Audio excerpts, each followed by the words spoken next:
Nous allons voir dans cette vidéo formation de quelle façon Access 2010 vous permet de protéger les différentes données que vous y avez insérées.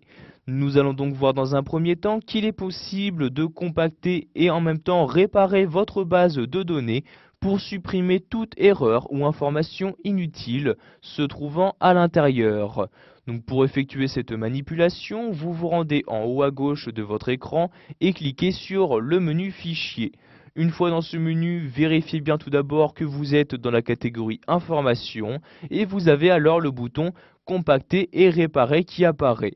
Vous cliquez tout simplement dessus et automatiquement cette action a été effectuée. Si vous n'avez aucun message, donc comme c'est le cas ici, cela veut dire donc que cette réparation a été effectuée avec succès. Votre base de données est donc maintenant optimisée. Nous allons maintenant voir également qu'il est possible d'effectuer une sauvegarde régulière de cette base de données. Donc je retourne pour cela en haut à gauche sur le menu Fichier. Je vais maintenant cliquer dans la catégorie Enregistrer et publier et je vais cliquer ici donc sur le type de fichier Enregistrer la base de données sous.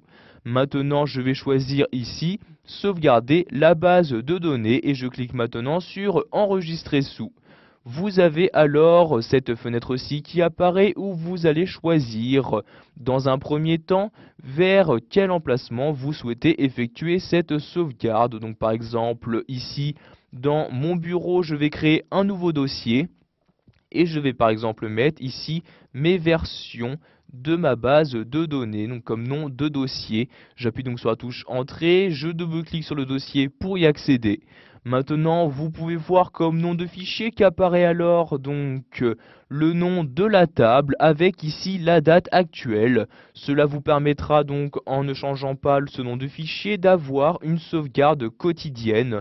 Donc vous devrez bien évidemment tous les jours effectuer cette même manipulation. Enfin, vous choisissez le type, donc le format de fichier à utiliser. Donc ici, nous allons garder ce format d'Access. Je clique donc sur Enregistrer pour effectuer la nouvelle sauvegarde de ma base de données. Ainsi, je n'ai aucune raison, donc je ne vais pas perdre les différentes données se trouvant à l'intérieur en cas de mauvaise manipulation. Voilà, vous savez maintenant comment protéger au mieux les différentes données que vous avez insérées à l'aide d'Access 2010.